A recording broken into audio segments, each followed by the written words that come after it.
जे जुग चारे आर जा होर दसूनी होए।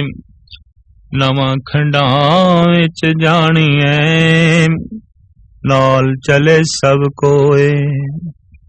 चंगा नाम रखाए कै जस कीरत जगले। जे तिस नदर न आवई तां बात न पुछे के। कीटा अंदर कीट कर दोषी दोष दरे। नानक निर्गुण गुण करे गुणवंतियां गुण दे। तेहा कोई न सुझई जे तिस गुण कोए करे। जपजी साहब दी 7वीं पौड़ी विच साहिब श्री गुरु नानक देव जी महाराज मनुख दी बुनियादी लालसा दा जिक्र करदे ने, चाहत दा, ख्वाहिश दा। प्राणा दे गहरे तल विच जीवन दी आस बड़ी प्रबल है, जीवन दी लालसा बड़ी प्रबल है। और ये हकीकत है कि जितनी प्रबल जीवन दी लालसा होवेगी उतना ही प्रबल मरण दा भय होवेगा। एक सिक्के दे ये दो पहलू ने और एक पहलू अलग नहीं कीता जा सकता। जीवन दी जितनी वड्डी लालसा मरण दा उतना ही वड्डा भय। किसे मासूम बच्चे नू जद कोई बुजुर्ग असीस भी देंदा है तां यही कहंदा है तेरी उम्र बहुत वड्डी होवे, तू हजारां साल तक जीवे, तू बहुत वड्डी उम्र भोगे। तो बहुत वड्डी उम्र भोगना कोई असीस नहीं है, इनू आशीर्वाद नहीं समझना चाहिए। पृथ्वी दे उत्ते ऐसे दरख्त खड़े ने जिन्हां दी उम्र 2000 साल तो भी ज्यादा है। अजगर सप कहंदे ने बहुत लंबी उम्र रखदा है। सागर दे विच अनेकां ऐसियां मछलियां ने जो 500 साल तो भी ज्यादा जिंदा रह सकदियां ने। तो ज्यादा जीवना कोई खास मैने नहीं रखदा। सफल जीवन जीवना धर्म दा ये मूल उपदेश है। लंबी उम्र भोगनी ये कोई बहुत वड्याई नहीं, चंगी जिंदगी भोगनी ये वड्याई है। तो सतगुरुदेव जी महाराज दा फरमान है कि जीवन दी चूंकि पहली लालसा वड्डी उम्र है, ज्यादा जीवना है। रोगां दे च ग्रसिया होया मनुख जो दायमी रोगी है, दिन रात रोग दी पीड़ा विच व्यतीत हो रहा है, वो भी जीवना चाहता है।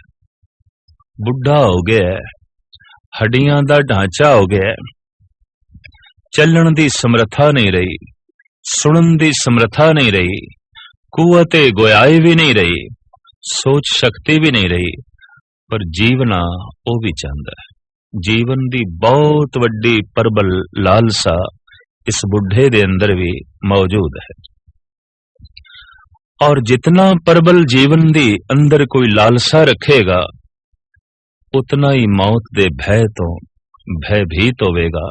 तो सतगुरुदेव जी महाराज कहते उम्र इतनी लंबी होवे, कितनी? जे जुग चारे आर जा, रूहे जमीन दे उत्ते इतनी वड्डी उम्र अज तक ते किसे दी होई नहीं। लेकिन सतगुरुदेव जी महाराज कहते 500 वरे जीवना, 1000 साल जीवना कोई बहुत वड्डी गल नहीं। कोई जीवे 4 युगां तक, इतनी लंबी जिंदगी किसे नू प्राप्त हो जाए। जे जुग चारे आर जा होर दसूनी होए। एक एक युग दी उम्र भी पुराणिक ग्रंथां दे मुताबिक लखां साल दी है। ते हुण 4 युगां दी उम्र ते काफी बनदी है। ते सतगुरुदेव जी महाराज कहंदे ने ये होर 10 गुणा वध जाए, इतनी लंबी उम्र होवे। जे जुग चारे आर जा होर दसोनी होए। तो प्रथम लालसा जीवन दी, दूसरी लालसा मनुख दे अंदर यह आउंदी है कि हर बंदा मैनू चंगा चंगा आखे, महान आखे, हर बंदे दी जबान दे ते मेरी उपमा होवे, मेरी तारीफ होवे। मनुख दी बुनियादी बुखां दे चों यह भी एक बुख है। जिथे बहुत लंबी उम्र भोगना चाहता है, उत्थे यह भी चाहता है कि हर एक दी रसना ते मेरा जिक्र होवे, हर एक जबान मेरी तारीफ करे, मेरी उपमा दे पुल बनने। तो पातशाह दा फरमान है, नवा खंडां विच जाणीए नाल चले सब कोय। सिर्फ वड्डी उम्र ही ना होवे, बल्कि 9 खंड पृथ्वी दे च जाने आ जाए। किसी दी तां सिर्फ वाकफियत अपने घर दे च ही होंदी है, घर दी 4 दीवारी दे च ही लोकी जानदे ने उसनूं।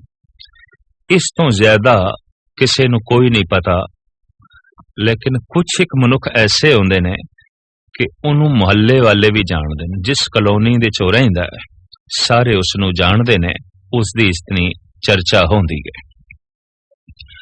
कई दफा इस तो ज्यादा मनुख समर्थ बन जाता है, ते जिस शहर दे रहिंदा है सारे देशवासी, सारे शहरवासी उसनूं जानते ने, सारे देशवासी उसनूं जानते ने।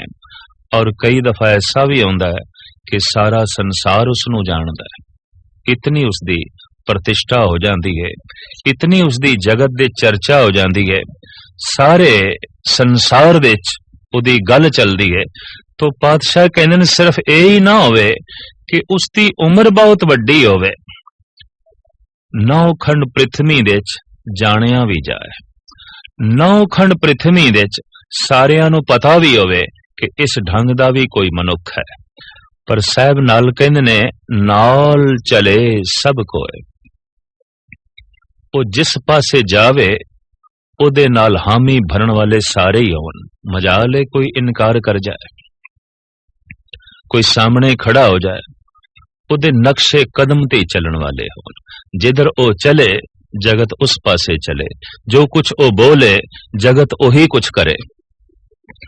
इतनी वड्डी कोई समर्था दा मालिक हो जाए, बादशाह कहने ने फिर होर भी उसदे कोल खूबियां वन।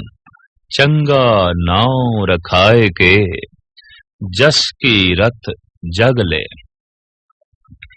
इतना उसदा नाम चंगा हो जाए कि संसार दी हर जबान देते उसदी कीर्ति होवे, उसदा जस होवे, उसदी महिमा होवे। महाराज कहते ने इतनियां खूबियां दा भी कोई मालिक बन जाए तां जे तिस नदर ना आवई तां वात ना पुछे के। जे परमात्मा दी निगाह दे थल्ले नहीं आया तां अगे किसे ने गल नहीं पुछनी।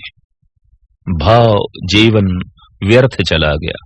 मनुखां दी नजरां तो उच्चा उठना आसान है, परमात्मा दी निगाह दे थल्ले आ जाना औखा है, बहुत कठिन है। जीवन दी प्रबल लालसा इस गल दा सबूत है कि जीवन दे कोई पूर्णता प्राप्त नहीं हुई। जिस दिन पूर्णता प्राप्त हो जाती है जीवन दी लालसा खत्म हो जाती है। जिस दिन पूर्णता प्राप्त हो जाती है मरण दा भय भी खत्म हो जाता है। बुनियादी रूप ते भय मनुख दे अंदर एक ही है, मरण दा, और कोई भय नहीं है। मनुख जद भी डरदा है मौत तो डरदा है।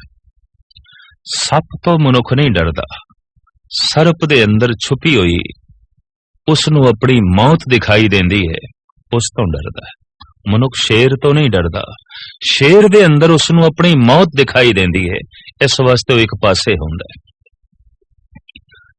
और अगां चलिए मनुख दे अंदर ये जड़ा प्रबल भय है ये रोम रोम दे च व्यापक है। इस वास्ते सियाणे कहंदे ने कि धर्म दी मूल शिक्षा इन्हां ही 2 गल्लां दे उपर खड़ी है कि जीवन दी लालसा तो उच्चे हो जाना ते मरण दे भय तो रहत हो जाना। भय ते मरण दा ही है। ते मौत शास्त्रकारां ने कई तरह दी मनी है। आर्थिक मौत, राजनीतिक मौत, समाजिक मौत, धार्मिक मौत, शरीरक मौत, बौद्धिक मौत। मौत दे इन्ने अनेकां पहलू ने। आर्थिक मौत, दिवालिया हो गया है, बाल बाल करजाई हो गया है, देना सारियां दा है, लेना किसे कोल भी नहीं। लोकी कहंदे ने इसदी ते आर्थिक तौर ते मौत हो गई, ये ते खत्म हो गया। अर्थ दी दुनिया दे च मिट गया, धन दी दुनिया दे च खत्म हो गया। तो चर्चा चल पैंदी है इहदी आर्थिक तौर ते मौत हो गई। समाजिक मौत, कोई कलंक लग गया है, कोई दाग लग गया है, जगत दे च अपजस हो गया है, तो आम चर्चा चल पैंदी है भी इस बंदे दी ते समाजिक तौर ते मौत हो गई है। मुड़ के इसदी प्रतिष्ठा बन सके, इहदी इज्जत मान वडियाई बन सके, गल औखी। जिस तरह मुर्दा जिंदा नहीं हो सकता, इस ढंग दी भी किसी वक्त समाजिक तौर ते बंदे दी मौत हो जाती है। मुड़ के समाज दे च रुतबा प्राप्त करना औखा हो जाता है। शरीरक मौत, आमदे हुए श्वास ना आवन, चलदे हुए श्वास रुक गए, शरीरक मौत। और इसे तरीके नाल बुद्धि दे च विचारां दी शक्ति ही खत्म हो गई, आमदे हुए विचार रुक गए। जैसे कि पागल है, इहदी बौद्धिक तौर ते मौत है, दिमागी तौर ते मर चुके है। शरीरक तौर ते जिंदा है, बौद्धिक तौर ते मुर्दा है, पागल। ओदे कोल शरीर दी जिंदगी ते है, ओदे कोल बौद्धिक जीवन नहीं है, ओदे कोल दिमागी जिंदगी नहीं है। ते बौद्धिक जिस दे कोल जिंदगी नहीं है, वो ते मनुखता तो भी थल्ले चला जाता है, बल्कि पशुआं तो भी कई दफा ज्यादा थल्ले चला जाता है। इस वास्ते दरिंदे पशुआं तो जिथे भय लगता है, पागल तो भी डर लगता है, क्योंकि बौद्धिक तौर ते मरिया होया है, सिर्फ शरीरक तल दे उत्ते जी रहा है। तो भय मरण दा है। ये मरण चाहे बौद्धिक होवे, चाहे शरीरक होवे, चाहे समाजिक होवे, और चाहे आर्थिक होवे, ते चाहे राजनीतिक होवे। समुची दुनिया दे हर देश दे ऐसे मनुख हैं, घूम रहे ने अजे भी, जिन्हां नूं वेख के लोकी कहंदे ने कि राजनीतिक तौर ते इन्हां दी मौत हो चुकी है। किसे वक्त उन्हां दी गल चलदी सी, किसे वक्त राजनीति दे आसमान ते सूरज दी तरह चमकदे सन।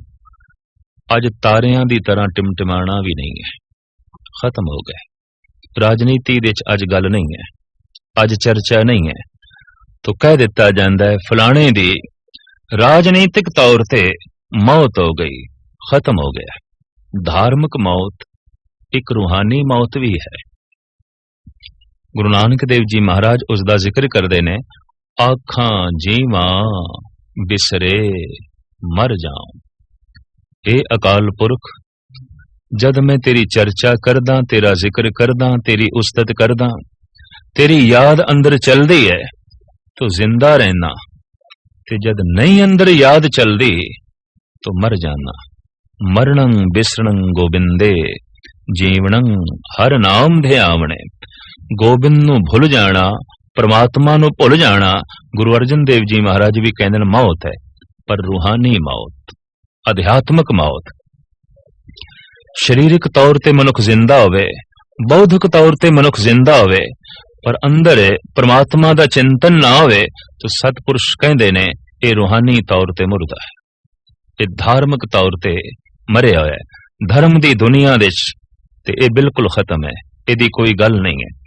तो भय मौत दा है, चाहे ये मौत राजनीतिक होवे, समाजिक होवे, धार्मिक होवे, शरीरक होवे या आर्थिक होवे, भय मौत तो ही लगता है।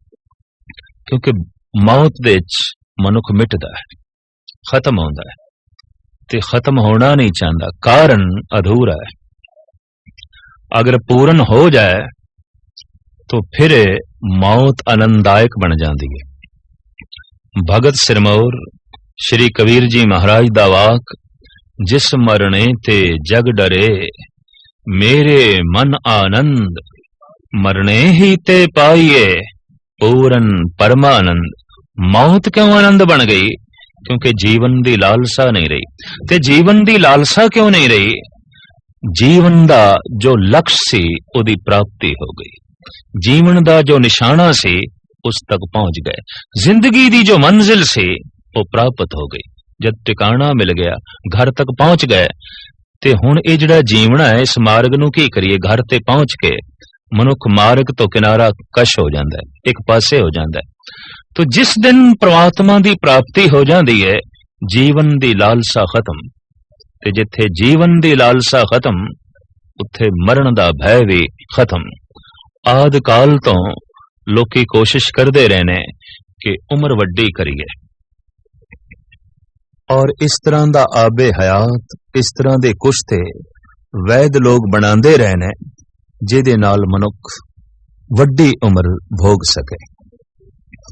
अमर फल दी दास्ताना भी धार्मिक ग्रंथां विच मिलदियां ने, जिन्हों खा के बंदा अमर हो जाता है। अमर फल लगता है कोई बूटी, कोई दवाई, इस ढंग की मनुख तलाश करता रहा, जिस दे नाल ज्यादा दिन तक जी सके, ज्यादा दिन इस पृथ्वी दे ते श्वास ले सके।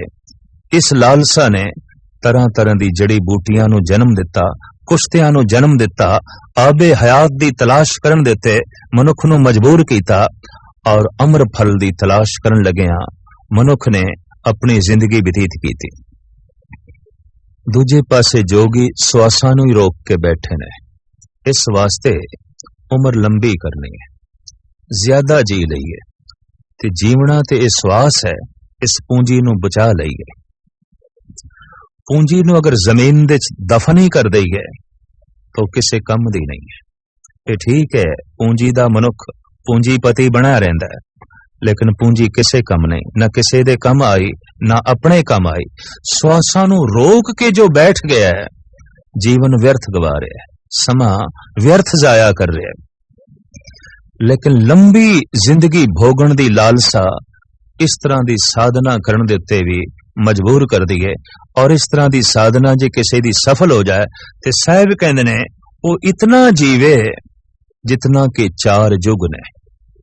ते 4 युग ही क्यों, उसकी जिंदगी इतनी लंबी होवे कि होर 10 गुणा वध जाए। सारी दुनिया दे ओदा जस होवे, सारी दुनिया दे ओ जानिया जाए, ते जिधर जावे ओदे नक्शे कदम ते चलण वास्ते हर एक तैयार होवे, हर एक दी रसना देते उसकी कीर्ति होवे, उसकी महिमा होवे। पर जो परमात्मा दी निगाह दे थल्ले नहीं आया, तां साहिब कहंदे ने अगां चल के इसदी किसी ने गल नहीं पूछनी, ते होवेगा कि साहिब गुरु नानक देव जी महाराज दा फरमान, कीटा अंदर कीट कर दोषी दोष दरे। कीड़ियां दे चों कीड़ा सब तो निखिद है बिष्टा दा कीड़ा। उत्तम कीड़े भी हैगे ने, जैसे रेशम दा कीड़ा शहतूत दे पत्ते खांदा है, रेशम उगलदा है। उस कीड़े नूं वेख के असी घृणा नहीं कर सकते, पर जो बिष्टा दे ची रुल रहा है, बिष्टा ही खा रहा है और बिष्टा हो गया है, कीड़ियां दे चों ये निखिद कीड़ा।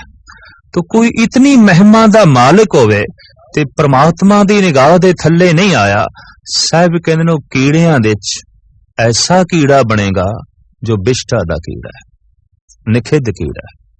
कीटा अंदर कीट कर दोषी दोष दरे। इस दोषी दे उत्ते तरह तरह दे दोष आयद होणगे कि तू मनुख दी नजरां तो उच्चा उठण दी कोशिश कीती, परमात्मा दी निगाह थल्ले आण दी कोशिश ना कीती। तू झूठा सन्मान प्राप्त करने की कोशिश की थी, तू सच्ची इज्जत मान वडियाई प्राप्त करने की कोशिश ना की थी। अंजाम की होया, कीटा अंदर कीट कर दोषी दोष दरे। पर साहिब गुरु नानक देव जी महाराज अगे फरमान करते ने, परमात्मा दे दरवाजे हमेशा लई किसे वास्ते बंद नहीं। अगर कोई द्वार ते दस्तक देवे, भावें मुद्दत बाद देवे, किसे वक्त भी देवे, परमात्मा द्वार खोलन नूं तैयार है। इस वास्ते सतगुरु कहंदे ने, नानक निर्गुण गुण करे, गुणवंतियां गुण दे। वो ऐसा बख्शिंद है, ऐसा दयालु है, जिहदे कोल कोई भी गुण ना आवे पर उसदा द्वार खटखटा देवे, गुणा नाल उसदी झोली भर देंदा है। और एक गुण इतना महान है कि लखां रुपए दे बदले भी बाजार विच मिलेगा नहीं। सबर, संतोख, खिमा, सील, संजम और प्रभु दा ज्ञान, आनंद, रस बाजार विच सारी पूंजी भी खर्च करिए ते नहीं मिलेगा। पर परमात्मा ऐसा दयालु है, जिहड़ा उसदे द्वार दे उत्ते दस्तक देंदा है, अपने दैवी गुणा नाल ओदी झोली भर देंदा है। तो सतगुरु दा फरमान, नानक निर्गुण गुण करे, गुणवंतियां गुण दे। ते जिहड़े पहले तो ही गुणवान ने, उन्हां दी झोली दे च होर गुण पा देंदा है। ते मनुख दी महानता गुणा करके कोई मनुख निखिद्ध है, किस तरह पहचान होवेगी? अवगुण ने। ते कोई मनुख महान है, किस तरह पहचान होवेगी? ओदे कोल गुण ने। कोई परमात्मा दे नेड़े चला गया, किस तरह पहचान होवेगी? ओदे कोल गुण ने। ते गुण सारे ही परमात्मा दे ने। जैसे पृथ्वी दे ते जितनी भी रोशनी है, सारी दी सारी सूरज दी है। जगत दे जितने भी गुण ने, सारे दे सारे गुण अकाल पुरख दे ने, परिपूर्ण परमात्मा दे ने। तो साहिब कहंदे ने, जिहड़ा गुणवान है, गुणा नाल उसदी होर झोली भर देंदा है। ओ परिपूर्ण परमात्मा जिहड़ा उसदे द्वार दे ते दस्तक देंदा है। नानक निर्गुण गुण करे, गुणवंतियां गुण दे। तेहा कोय न सुझई, जे तिस गुण कोय करे। साहिब गुरु नानक देव जी महाराज दा फरमान, मैं समूह जगत दत्ते निगाह मार के वेख लईए, ऐसा दाता होर कोई भी नहीं। परमात्मा वर्गी होर कोई हस्ती नहीं कि निगुणियां नूं गुण दे देवे ते गुणवानां दी झोली होर गुणा नाल भर देवे, आनंद नाल भर देवे। ऐसा बख्शिंद, ऐसा दयालु, ऐसा समग्र व्यापक परमात्मा वर्गा होर कोई भी नहीं। तेहा कोय न सुझई, जे तिस गुण कोई करे। इस तरह दे गुण कोई होर दे सके, परमात्मा तो इलावा मैनू होर कोई नहीं दिखाई देंदा। और वास्तविक ये सही खोज सतपुरुषां दे सामने ही आई है कि दाता केवल परमात्मा है, अकाल पुरख है, और वो दात दे रहा है। दात की होंदी है? जिहदे बदले विच कुछ चुकाना ना पवे ते सानू मिल जाए। ये जिंदगी सानू दान विच मिली है, ये हथ ते पैर सानू दान विच मिले ने, ये कुवत, ये गुआई, ये बोलण दी शक्ति सानू दान विच मिली है, ये नेत्र सानू दान विच मिले ने, सोचण दी शक्ति सानू दान विच मिली है। और कोई मनुख अपनी झोली वड्डी करे तां होर बहुत कुछ उसदी झोली विच पै जांदा है। वो देण नूं हर वक्त तैयार है। दरअसल लैण वाले दी झोली छोटी होंदी है, या लैण वाला थक जांदा है। देंदा दे, लैंदे थक पाए, लैण वाला ही थक जांदा है, वो देंदिया नहीं थकदा। ऐसा वो दातार है, ऐसा वो परिपूर्ण परमात्मा है। इस वास्ते साहिब श्री गुरु नानक देव जी महाराज फरमान करदे ने, समग्र दुनिया दे उत्ते दृष्टि मार के मैं वेख लिया है, तेहा कोय न सुझई। इस तरह दा होर कोई भी नहीं जिहड़ा इस तरह दे गुणां दे नाल झोली भर देवे, रब्बी दैवी संपदा दे नाल माला माल कर देवे।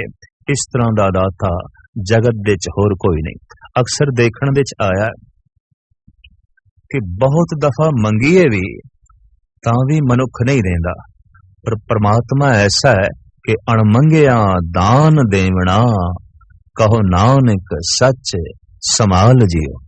उते ऐसा बख्शिंद है, उते ऐसा दयालु है, अणमंगिया ही झोली च पा देंदा है। मां बाप मिल गए ने, बिना मंग तो मिले ने। औलाद मिल गई है, बिना मंग तो मिल गई है। शरीर मिल गया है, बिना मंग तो मिल गया है। हथ पैर मिल गए ने, बिना मंग तो मिल गए ने। सूरज दी रोशनी बिना मंग तो मिली है। घर दे विच जैसे बिजली जलदी है ते महीने बाद बिल देंदे आ, सदियां तो सूरज रोशनी दे रहा है, मुफ्त विच दे रहा है, दान विच दे रहा है, बदले विच असी कुछ नहीं चुका रहे। तो ऐसा वो परिपूर्ण परमात्मा दाता है, उस नाल जे संबंध विछिन्न हो गए ने, टुट गए ने, ये मनुख दी बदकिस्मती है। ते टुटण दा इक्को एक कारण है, जीवन दी लालसा ते मरण दा भय। हर वक्त जीवन दी लालसा दे च रहना ते हर वक्त मरण दे भय दे च रहना। कई मनुख ते इतने भयभीत होंदे ने कि अठे पैर उन्हां दे दिमाग चों एक गल किधरे निकलदी ही नहीं कि मैं बीमार ना पै जावां, मैं मर ना जावां, बनी बनाई प्रतिष्ठा मेरी खत्म ना हो जाए, कमाया होया धन किधरे मेरा नाश ना हो जाए। इस तरह दे नाश होने दा भय हर वक्त जो है बनया रहिंदा है। लिहाजा जीवन दी लालसा दा बोझ दिल दिमाग दे ते असवार रखदे ने। साहिब श्री गुरु नानक देव जी महाराज दा फरमान, मरने की चिंता नहीं, क्यों जीवन की नहीं आस, तू सर्ब जियां प्रतिपालई, लेखे सास गिरास। ये अकाल पुरख सानू मरण दा भय नहीं रहा, क्यों जीवन दी लालसा ही नहीं रही। ये अवस्था बनदी है उन्हां भगतां दी जिन्हां नू पूर्ण परमात्मा मिल गए। परमात्मा दे मिलदियां ही जीवन दी लालसा खत्म, परमात्मा दे मिलदियां ही मरण दा भय खत्म, परमात्मा दे मिलदियां ही गुणां नाल झोली भर गई। और एक एक गुण ऐसा रस देंदा है, ऐसा विस्माद देंदा है, ऐसी समाधि दे च मनुख नू लै जांदा है, जिस रस दे उत्ते, जिस आनंद दे उत्ते दुनिया दे सारे रस कुर्बान कीते जांदे ने, दुनिया दे सारे सुख कुर्बान कीते जा सकदे ने। लिहाजा इस तरह दे सुख ते आनंद नाल भगतां दी झोली हमेशा भरी रहिंदी है। साहिब कहंदे ने ओ परिपूर्ण परमात्मा इस तरह दे दैवी गुणां नाल भगतां दी झोली भर देंदा है और उन्हां नू सदैवी प्रसन्नता प्रदान कर देंदा है।